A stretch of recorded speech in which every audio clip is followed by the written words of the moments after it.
5 राज्यांच्या विधानसभा निवडणुकांमध्ये पश्चिम बंगालकडे संपूर्ण देशाचं लक्ष लागलेलं होतं। मात्र यंदा पश्चिम बंगालनं ममता बॅनर्जींचा गड जो आहे तो खेचून आणलेला आहे आणि संपूर्ण देशभरामध्ये भाजप कार्यकर्त्यांकडून जल्लोष जो आहे तो साजरा केला जातोय। पुण्यातल्या आपण पाहतोय की भाजप कार्यालयामध्ये TV9 मराठीवरती हे सगळे भाजप कार्यकर्ते जे आहेत 5 राज्यांच्या विधानसभा निवडणुकांचा निकाल जो आहे तो या ठिकाणी पाहताना आपल्याला पाहायला मिळतात। मात्र पुण्यातल्या कार्यकर्त्यांनी यंदाचा विधानसभेचा जल्लोष जो आहे तो साजरा न करण्याचा निर्णय घेतला, कारण पुण्यामध्ये जी नसरापूरची घटना घडलेली होती त्या पार्श्वभूमीवरती आनंदोत्सव जो आहे तो साजरा केला जाणार नाही। आपल्यासोबत सुद्धा शहराध्यक्ष धीरज घाटे आहेत। पश्चिम बंगालचा गड तुम्ही ममता बॅनर्जींकडून खेचून आणलेला आहे। आपल्याला आसाममध्ये सुद्धा भाजपची सत्ता पाहायला मिळते। या यशाचे शिल्पकार नक्की कोण आहे? मला असं वाटतं की गेले अनेक वर्ष त्या भागामध्ये पश्चिम बंगाल असेल किंवा आसाम असेल त्या राज्यांमध्ये काम करणारे सामान्य कार्यकर्ते हे खऱ्या अर्थाने या विजयाचे शिल्पकार आहेत। मी तुम्हाला सांगतो की आसाम आणि पश्चिम बंगाल दोन्ही राज्यांमध्ये मी निवडणुकांच्या निमित्ताने मागच्या 10-15 वर्षात विधानसभा निवडणुकांच्या निमित्ताने गेलो होतो। प्रमोद महाजन असताना आसाममध्ये गेलो होतो आणि मागच्या कोविड नंतरच्या पश्चिम बंगालच्या इलेक्शनला मी जवळजवळ 20-22 दिवस कृष्णानगर उत्तर विधानसभेत होतो। अत्यंत संघर्षात्मक विरोधात प्रसंगी अनेक कार्यकर्ते तुरुंगात गेलेत, कार्यकर्त्यांची घरदारं उद्ध्वस्त झाली आहेत, मार खाल्लाय, संघर्ष केलाय। अशा शेकडो कार्यकर्त्यांची फौज त्या ठिकाणी पाय घट्ट रोवून उभी आहे आणि त्यांचं स्वप्न होतं की बंगालमध्ये भारतीय जनता पार्टीचा झेंडा हा फडकला पाहिजे। आणि मला असं वाटतं असं स्वप्न उराशी बाळगून गेले अनेक वर्ष काम करणारे कार्यकर्ते, त्यांची मेहनत आणि त्याच्या जोडीला मोदीजी, अमित शहा आणि राष्ट्रीय अध्यक्ष नितीनजी नबीन यांचं नेतृत्व हे खऱ्या अर्थाने उपयुक्त ठरलं। आणि हा फॉर्म्युला आपण पाहताय, पश्चिम बंगालमधली 15 वर्षाची जुलमी राजवट ममता बॅनर्जींची ही उलथून टाकली। सामान्य जनतेने ठरवलं होतं की पश्चिम बंगालमध्ये भारतीय जनता पार्टीला निवडून आणायचं। हे खरं तर पश्चिम बंगालचे मतदार आहेत, मात्र पुण्यामध्ये राहतात, मराठी बोलतात। काय झालं नक्की पश्चिम बंगालमध्ये? मी पुण्याचेच मतदार आहेत, मी पश्चिम बंगालचे मतदार नाही। गेले 50 वर्ष मी पुण्यात राहतो। बंगालमध्ये जर तुम्ही बघितला म्हणजे गेले 79 वर्ष म्हणजे 26 वर्ष काँग्रेस, 34 वर्ष कम्युनिस्ट आणि 15 वर्ष ही टीएमसी। पण या टीएमसीने इतका अत्याचार केला सगळ्यांच्या वरती, म्हणजे तुम्ही भाजपा का म्हणजे जवळजवळ 400-500 भाजपाचा आमचे जे कार्यकर्ता आहे ते त्यांनी आयुष्यच उद्ध्वस्त केलंय। काही लोकांचं घर जाळून टाकलंय।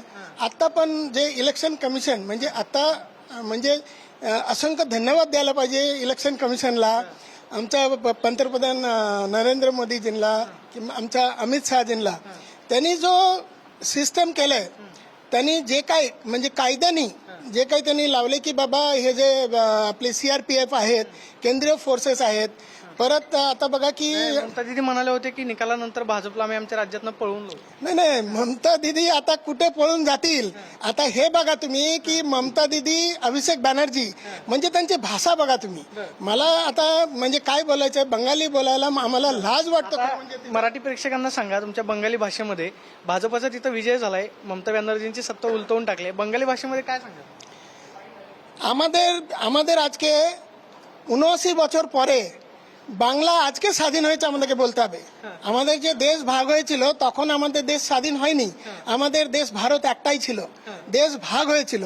কিন্তু গত 79 বছর ধরে যা আমাদের বাংলার আমাদের হিন্দুরা যা অত্যাচার সহ্য করেছে, মমতা ব্যানার্জি, অভিষেক ব্যানার্জি, শাহজাহান খান আর এরা যা অত্যাচার করেছে, আর মমতা ব্যানার্জিকে লজ্জা পাওয়া উচিত যে মমতা ব্যানার্জি সবসময়তে লোয়ার কোর্টে যাচ্ছে একটা থাপ্পড় খাচ্ছে, হাইকোর্টে যাচ্ছে আর একটা থাপ্পড় খাচ্ছে, সুপ্রিম কোর্টে যাচ্ছে আবার একটা থাপ্পড় খাচ্ছে, কিন্তু লজ্জা বলে তার কোনো জিনিস নেই। আমাদের যারা ভদ্রলোক, আমি অনেক আমার যতগুলো ভিডিও দিয়েছি সবকিছুতে আমি যাদেরকে আমরা বলি ইন্টেলেকচুয়াল, যারা নোবেল প্রাইজ উইনার, যারা ইন্ডাস্ট্রি, যারা আমাদের ফিল্মের মেকার, প্রত্যেকের তাদের মুখ থেকে কোনোদিন একটা কথা বেরোতো না যে আমাদের যারা म्हणाले होते आवाम जितके बांगला।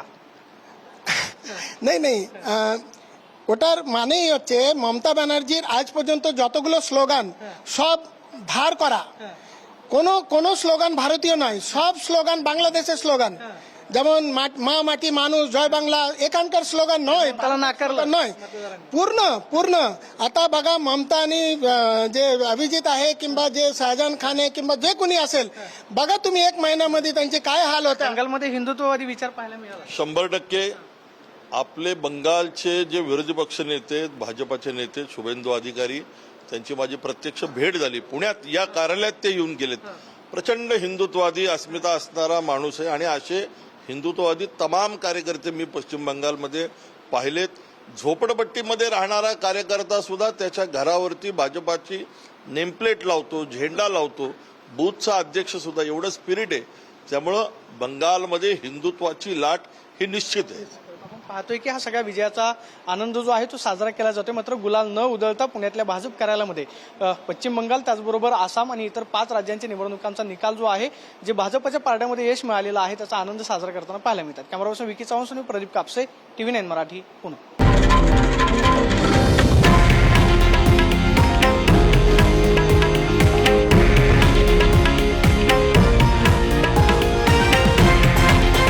हे आहे देशातील नंबर 1 न्यूज नेटवर्क आणि आपण पाहत आहात TV9 मराठी एकमेव